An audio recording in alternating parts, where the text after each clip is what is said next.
를 맞이했습니다. 오신 여러분 환영하고 사랑하고 주님의 이름으로 축복합니다.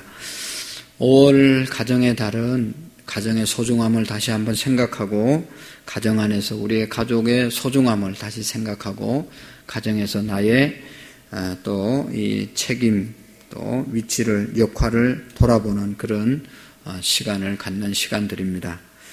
부모로서 자식으로서 아내로서 남편으로서 내가 얼마나 가족의 일원으로서 가족들을 사랑하고 또 역할을 잘 감당하는지를 돌아보는 그런 시간들을 가질 수 있기를 바랍니다.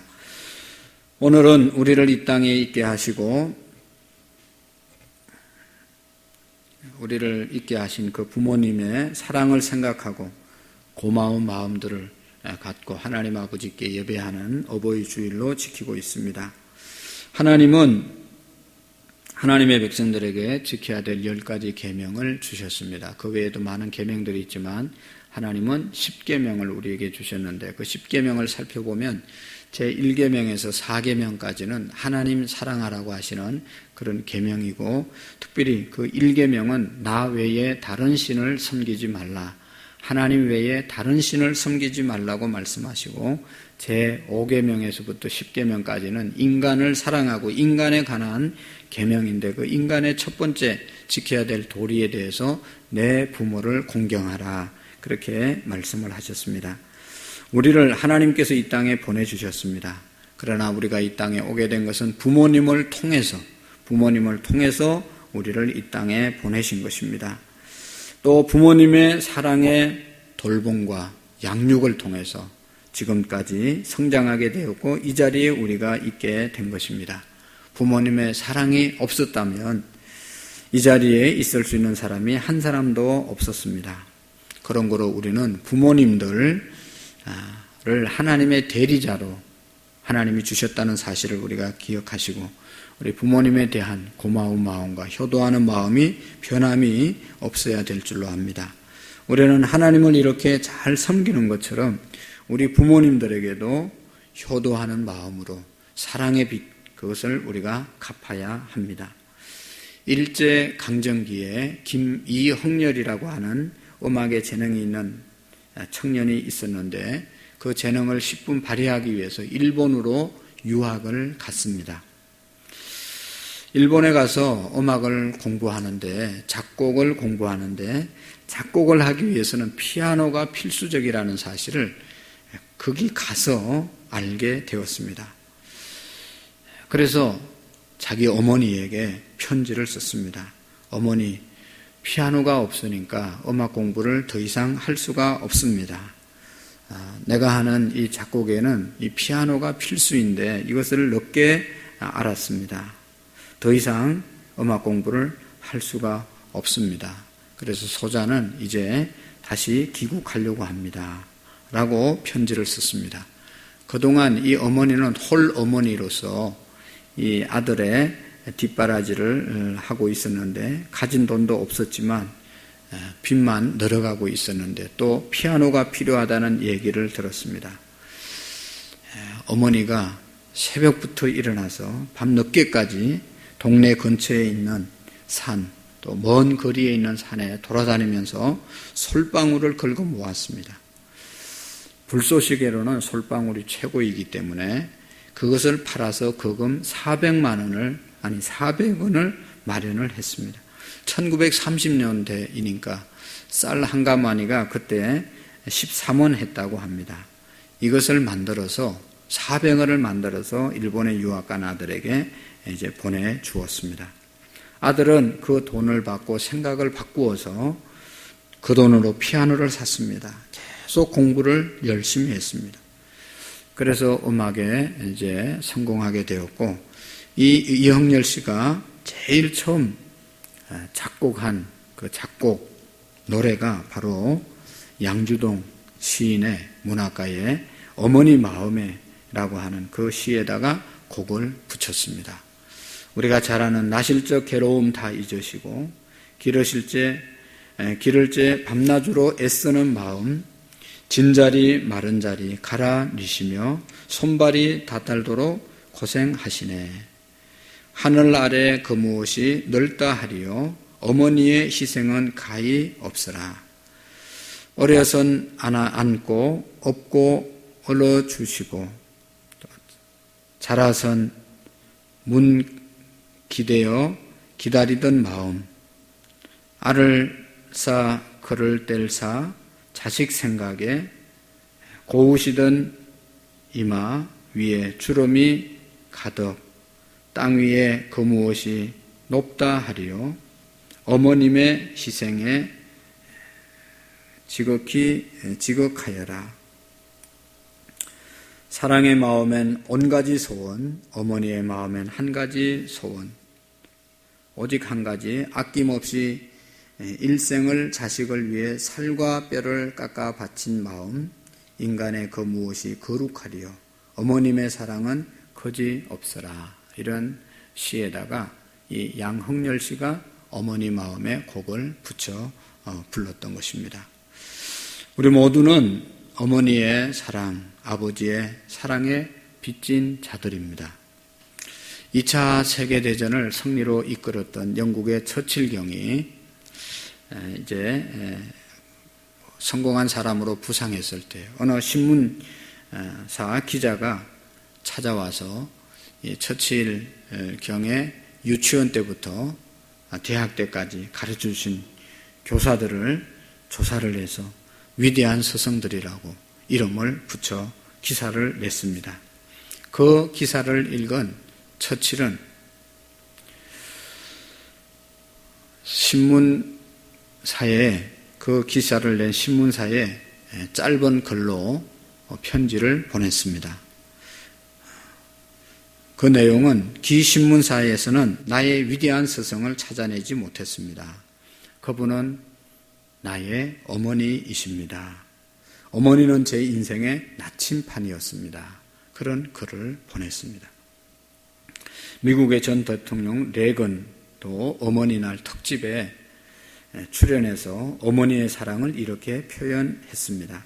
나에게 가장 큰 영향력을 끼친 인물은 바로 나의 어머니 레닐 레건 여사입니다. 라고 하는 말을 했다고 합니다. 어머니는 가장 훌륭한 스승입니다.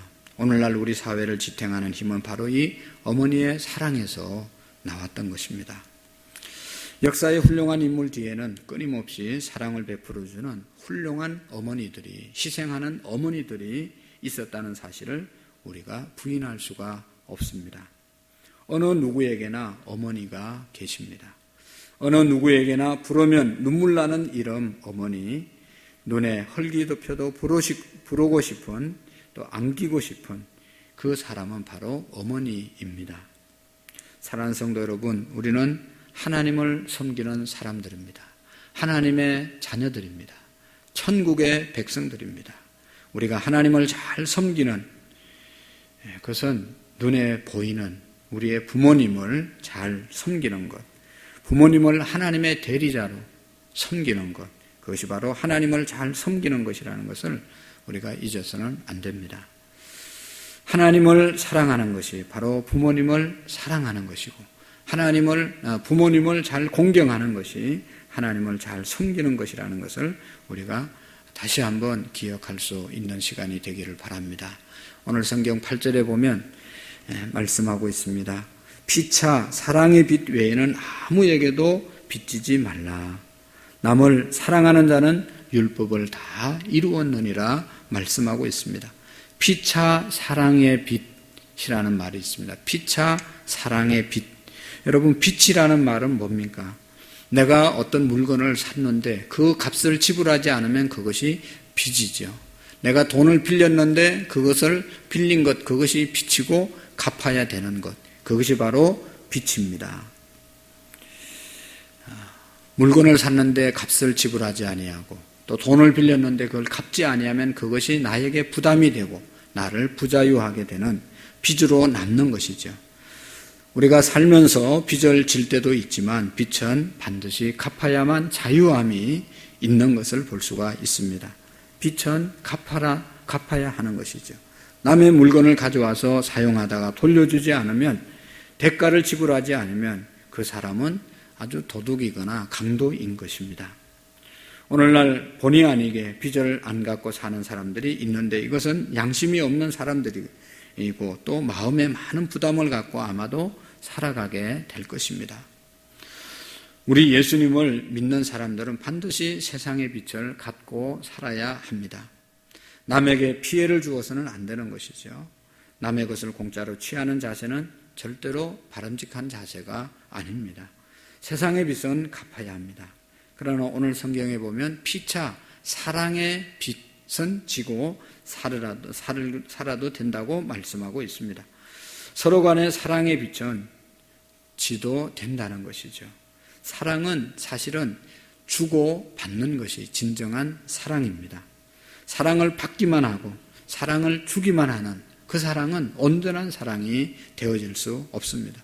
일방적인 사랑은 진정한 사랑이 아닙니다. 사랑은 반드시 주는 것이 있으면 받아야 되고 받는 것이 있으면 또한 주는 것, 그것이 사랑입니다. 사랑을 주기만 하는 사람이 있습니다. 이것은 진정한 사랑이 아닙니다. 이 사랑은 계속 지속할 수가 없습니다. 사랑은 주었으면 받는 자세도 가지고 있어야 되는 것입니다. 현대인들은 남에게 사랑을 주지도 않고 받지도 않겠다고 하는 생각을 하고 살아가는 사람들이 많이 있습니다. 이것은 올바른 마음이 아닌 것이죠. 남에게 절대로 남의 신세를 지지 않겠다고 생각하며 살아가는 사람들이 있습니다. 여러분, 이것은 예수님의 말씀하시는 그 사랑이 아닙니다. 이런 사랑은 인생을 불행하게 만드는 것이죠. 여러분, 부모님들이 자식을 사랑하셨습니다. 그러면 이제 당당하게 부모님들은 자식의 사랑을 받을 줄도 알아야 합니다.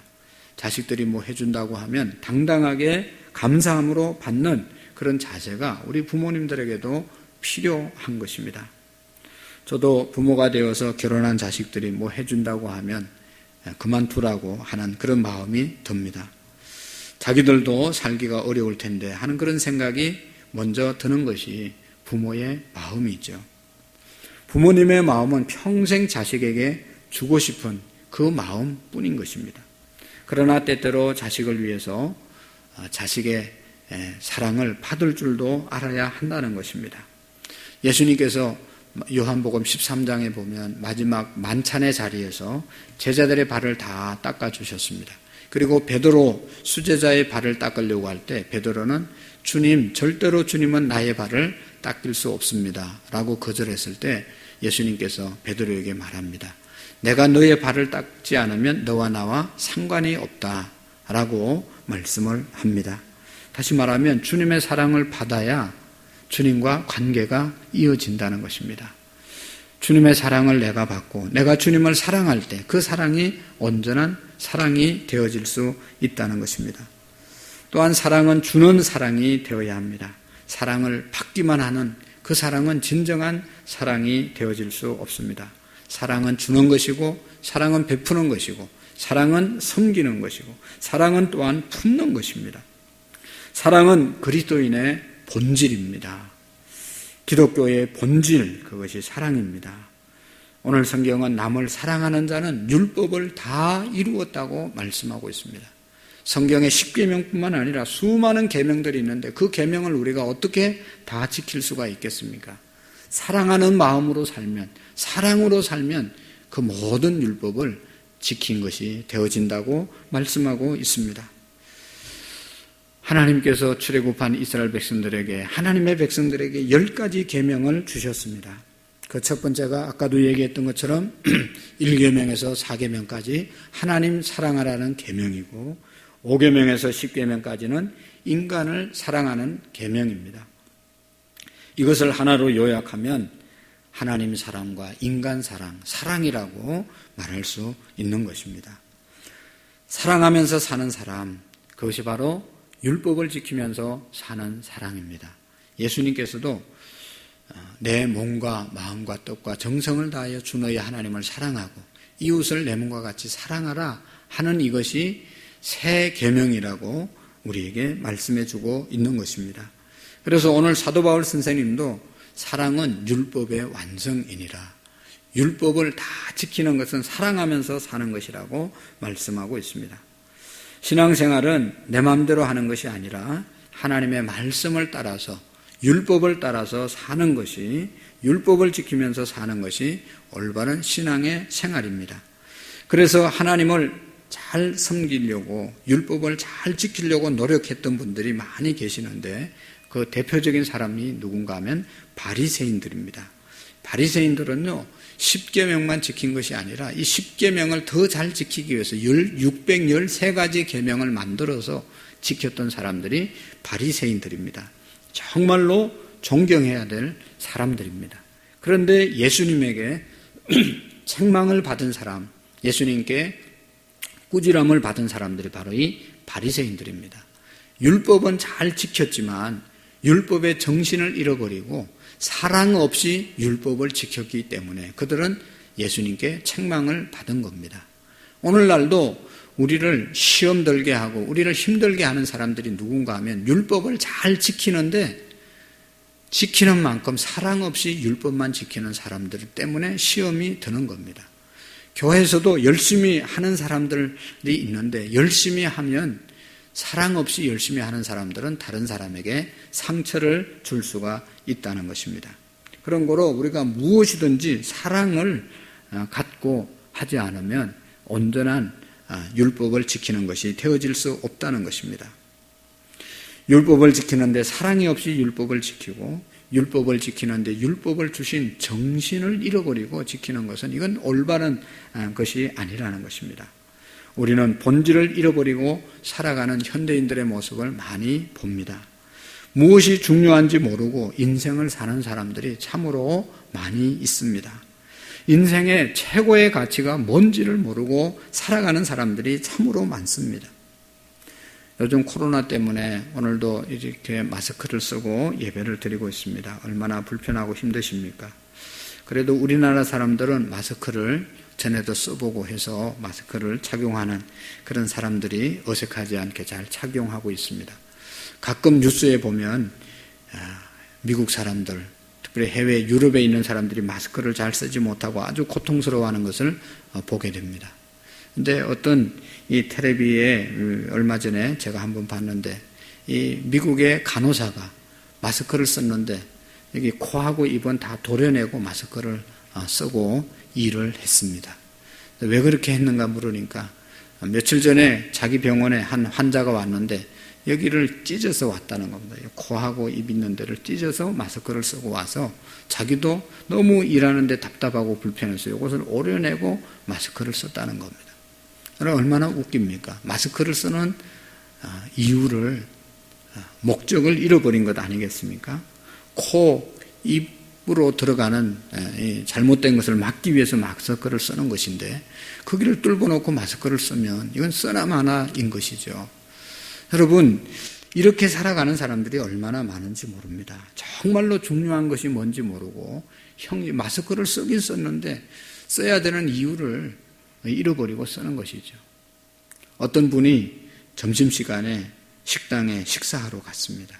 근데 그 식당에 앞에다가 이런 글귀를 적어 놓고 문이 잠겼습니다. 주인 식사하러 갔음. 식사하고 오겠습니다. 그렇게 적어 놓고 식당 문을 닫았다는 겁니다. 식당에 식사하러 갔는데 식사를 할 수가 없는 거예요. 주인이 없어가지고. 이게 얼마나 어처구니 없는 일입니까? 본질을 잃어버리고 살아가는 현대인의 모습들입니다. 오늘 우리 그리스도인들이 무엇 때문에 살아야 하는지, 어떻게 살아야 되는지, 삶의 목적이 무엇인지 우리가 분명히 알고 살아야 한다는 것이죠.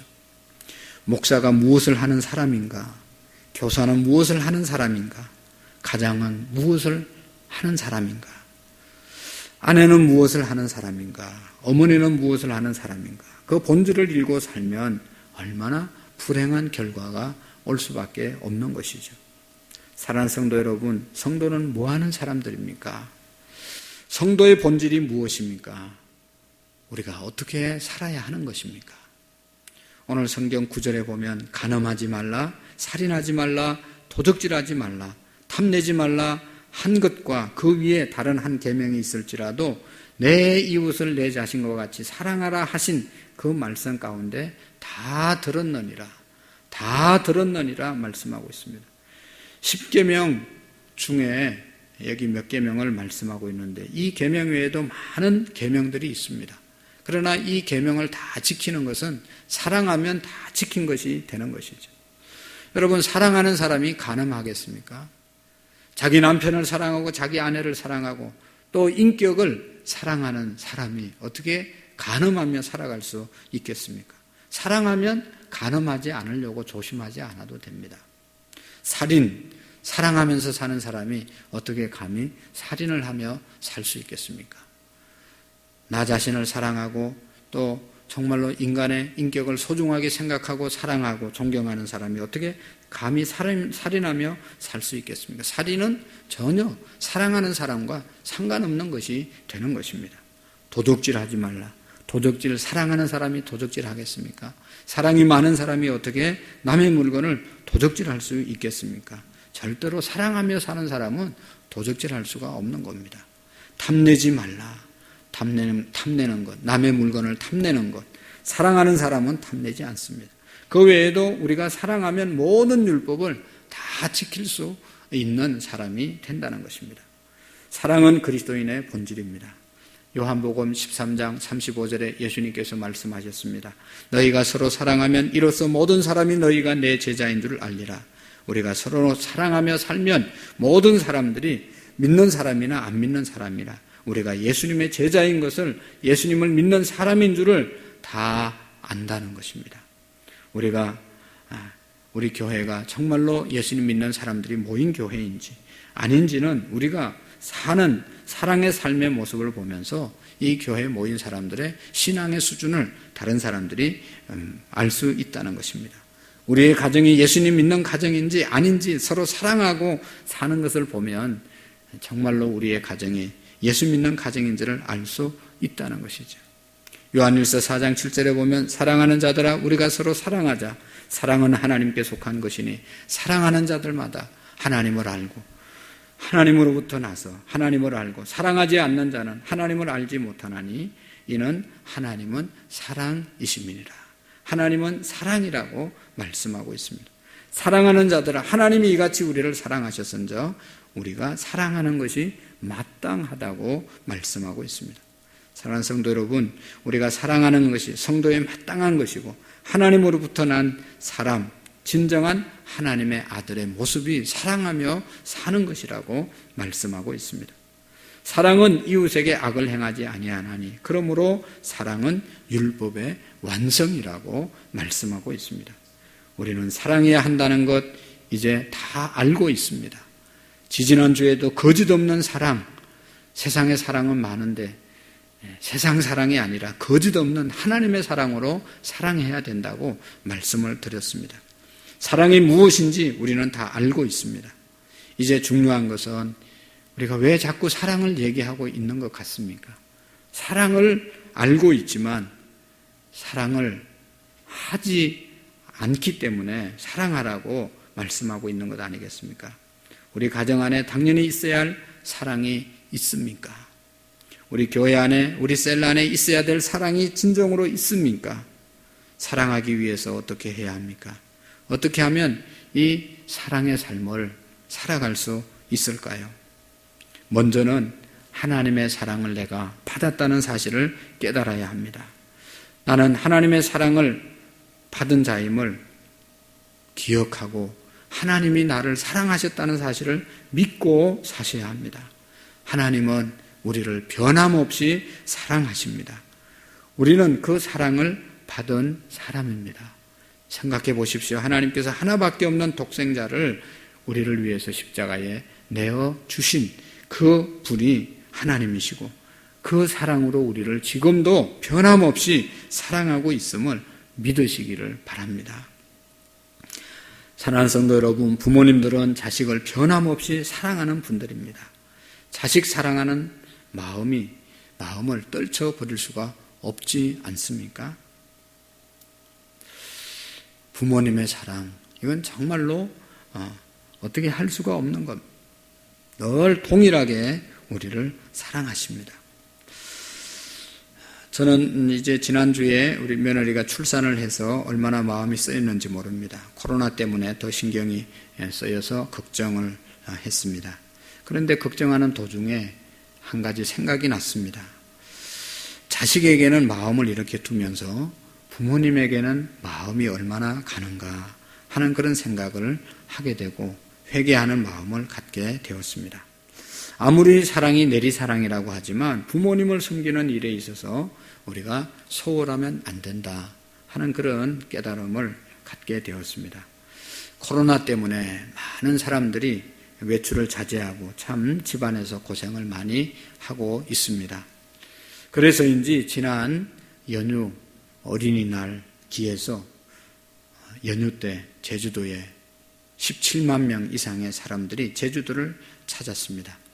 제주도지사가 직접 나서서 제주도에 오는 것을 좀 자제해달라고까지 부탁을 했습니다. 여러분, 자녀들을 위해서 또 자신들을 위해서는 이렇게 그냥 나들이를 가면서 부모님들에 대한 사랑은 어떠한가를 생각해 보게 되었습니다. 부모님도 함께 사랑하고 존경하는 저와 여러분들이 될 수 있기를 축복합니다. 부모님의 사랑은 변함이 없습니다. 하나님의 사랑은 변함이 없습니다. 이것을 우리가 믿는 겁니다. 내가 누구를 사랑해야 되겠다 그 생각 이전에 하나님이 나를 사랑하셨다. 나는 하나님의 변함없는 사랑을 지금도 받고 있는 자다 하는 사실을 믿을 수 있기를 바랍니다. 그리고 또 한 가지는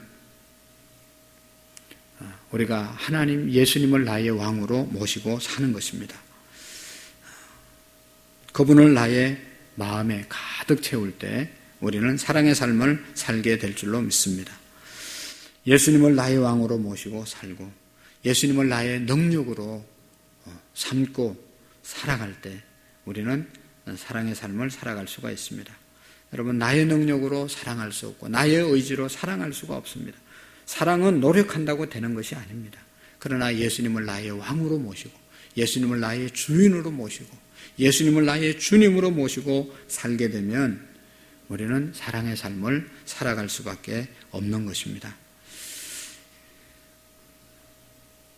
예수님을 나의 왕으로 모시고 그분의 말씀대로 살겠다고 결단하고 그분의 도움을 구하면 사랑의 삶을 살아가게 될 줄로 믿습니다. 하나님, 나의 마음에 예수님의 마음, 하나님의 마음으로 풍성케 부어 주시옵소서라고 기도하고 하나님은 우리에게 사랑의 마음을 부어주셨다는 사실, 하나님은 우리를 변함없이 사랑하고 있다는 이 사실을 우리가 꼭 믿으시고 살아갈 수 있기를 축복합니다. 그럴 때 우리는 오늘 성경에 나타난 정말로 사랑의 마음으로 율법을 이루는 삶을 살아가게 될 줄로 믿습니다. 이 시간 영상을 하나 보시고 오늘 말씀을 마치도록 하겠습니다.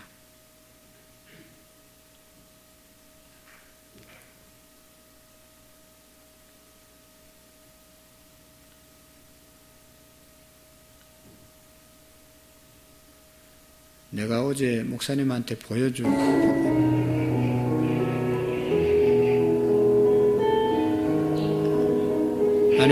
아니 목사님, 이 영상 말고 내가 메일로 보내줬잖아요, 목사님한테. 이거 준비됐으면 이거 보고 마치죠. 2부 예배 때는 내가 보내준 거를 준비해 주세요.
걱정하고 대답하시면서 말하는 네가 귀여워서 머리를 쓰다듬어 주셨지. 그래서 네가 말을 배울 수 있었던 거다.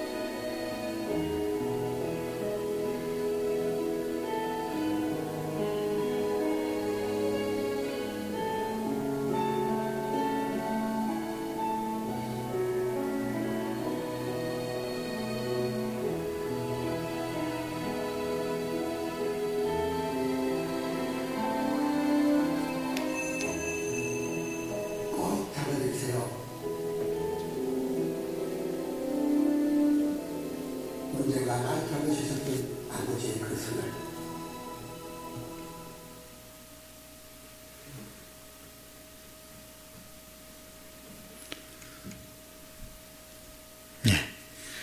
우리 다 같이 찬송가 302장을 드리면서 준비하신 헌금을 하나님께 올리겠습니다.